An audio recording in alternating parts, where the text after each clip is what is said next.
Okay, so the biggest challenges in delivering healthy communities and buildings in the current system is pretty much that the current system, the planning system that makes the decisions and the policies, is not really that fit for purpose.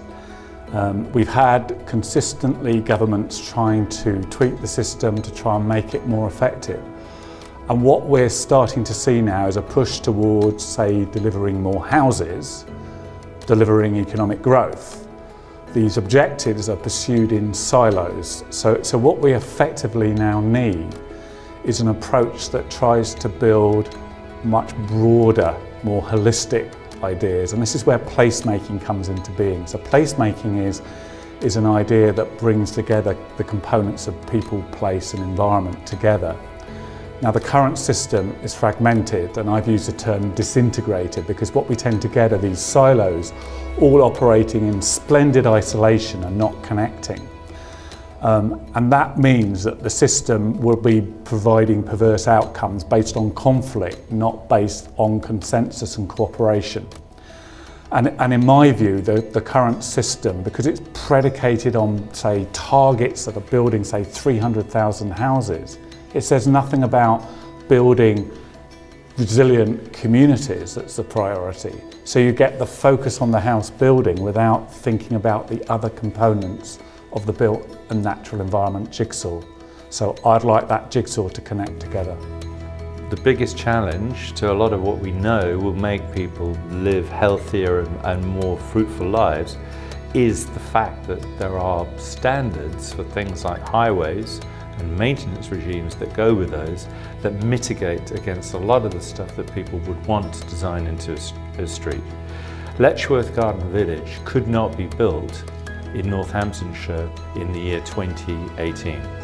You couldn't get it. They wouldn't have the trees, they wouldn't allow you to have the different road widths, they wouldn't allow the hedges. However, we know that if you can find a place where they let those things happen, like London has a thing called Transport for London that owns the streets. They actually spend money on what they think is nice to have in the street. That could be benches like you get in parks, but they put them in the street so people can sit down, take their weight off their feet and talk to someone. The biggest challenges we face in delivering health communities is from our perspective, is viability. Viability is a really big issue for us. Gateshead and the northeast of England is the most affordable region in the country. So when we are trying to develop new housing developments or more commercial developments, viability is a keen issue because a lot of our developers are advising us that, albeit they wish to develop it and bring forward good quality development, their margins are so tight, and that's against the background of rising build construction costs. So one of the issues we have to do is prioritise and try and identify what are our key aims and aspirations from development.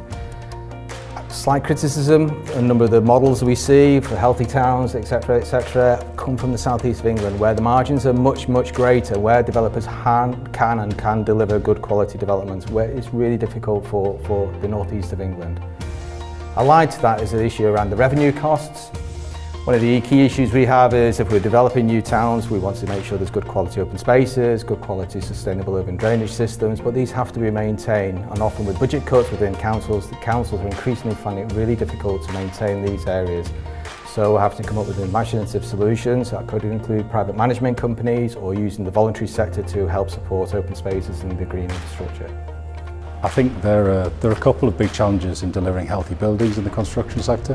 One of them is strong leadership and working collaboratively with professionals outside of our usual silos. The other one is the definition of good design. Good design should be tangible. It should produce measurable health benefits, and if it doesn't, then it isn't good design. The construction sector has an obligation to embrace healthy building design. It's not a question of moral leadership as much as it's a question about good design, and good design is good business.